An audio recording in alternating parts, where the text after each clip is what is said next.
Hello again, everyone. Time for O'Neill Outside.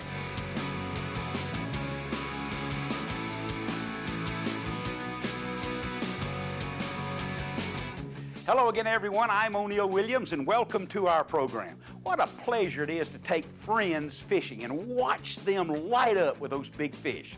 Here's an opportunity. I called my friend Captain Keith, and you'll find all about how to find him. He's over in Titusville, Florida, and he catches big redfish. Well, I invited a couple of friends of mine, Mike and Sandy Eaton.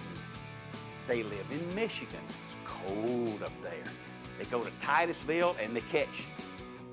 Well, you'll see their eyes light up and the fish that they catch, but only if you stay right there and watch O'Neill. A fabulous method for catching these big redfish, and Captain Keith's going to tell us about it. What's our idea here? What are we doing? Well, the redfish in our area are really spooky, and O'Neill, usually you see people hunting them with lures, with flies, but there's another way to hunt. Get in a blind, and that's what we're doing here. We're putting a spread of baits out, what I call flat stroller, and we put a spread of baits out, and it's perfect for people who can't cast well, kids, older people, people who are inexperienced, bad weather situations. This is a great technique for being able to catch a fish when you aren't an expert angler. So you don't have to be a hotshot angler to do this. Absolutely you don't. The real trick is just to sneak up. You can fish all over this area this way, but you want to get into your area nice and quietly. Keith, the redfish is a bottom feeder. So does this method of fishing with something on the bottom flow right into the way he would ordinarily feed? Absolutely, O'Neill. Really, we're only fishing in 1 foot to 2 feet of water, so there's not much difference between the top and the bottom. But these fish, they cruise. They're not like a bass who's going to hang in there and ambush their prey. Instead, they're going to slowly cruise along looking for their food. Boy, when they see that food, they want they're not going to pass it up. Absolutely. He's going to get it. Absolutely. Okay. We'll talk further about how we catch them, too.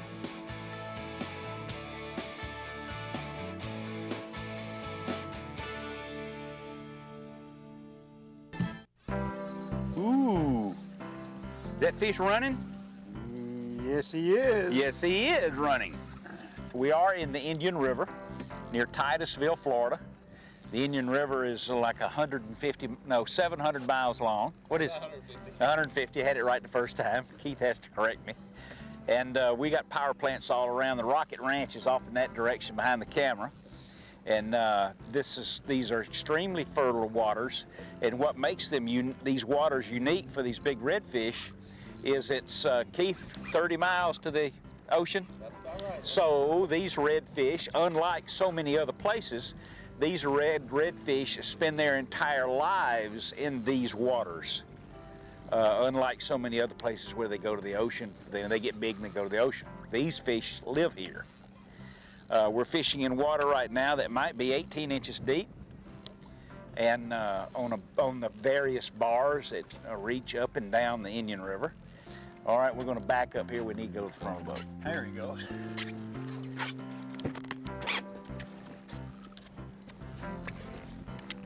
I'll get up here. Water temperature is about 66, 68 degrees. The air temperature is in the low 60s, I guess. It's awfully pleasant, and there's something to be said for Florida in January. It's not hard to get somebody to visit Florida in the winter if you live in Michigan, because this weekend it's going to be... Oh, it's going to be a balmy 1 degrees in Detroit this weekend. And the high is going to be... 1 degree. And the low is going to be... 1 degree. Oh, there you are, see? So, there's your fish. Ooh, ooh, ooh, ooh, ooh. Mike's using a 3/0 circle hook and 20-pound test fluorocarbon shock leader and 1 ounce? 1 ounce lead. Now you're headed this way, Mike, so there he is. He's getting tired. Yeah. That's a big fish for these waters. I'll let, yes indeed. Yes indeed.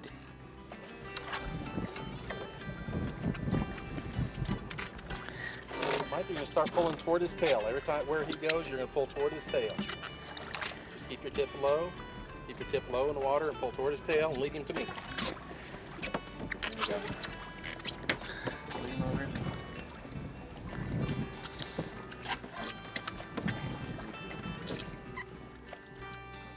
Come to Papa. Here we go. Let's get a weight on him, Keith. Oh, let's see. Yep, she is right at 29, a little over 30 pounds. A little over 30 pounds. Put your hand on it. Make it 32.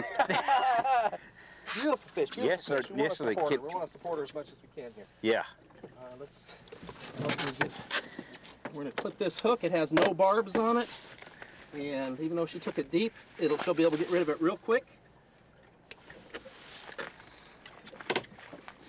And here we go. Get her in the water, revive.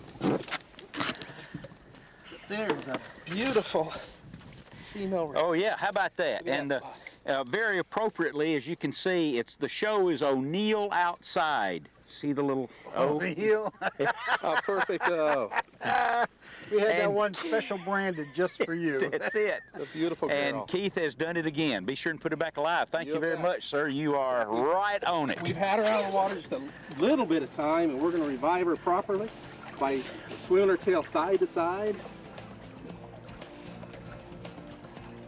till she's ready to go. And when she swims out of my hand, you don't want to move them forward and backwards. Oh, she's already kicking me hard here.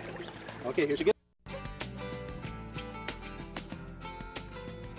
I want you to see this rig that Keith uses for redfish down here and show it to us, if you will, please, because we need to learn. And what is this? It is a little different. What I've got is a 1-ounce bank sinker, and I've got about 6 inches of heavy line in here.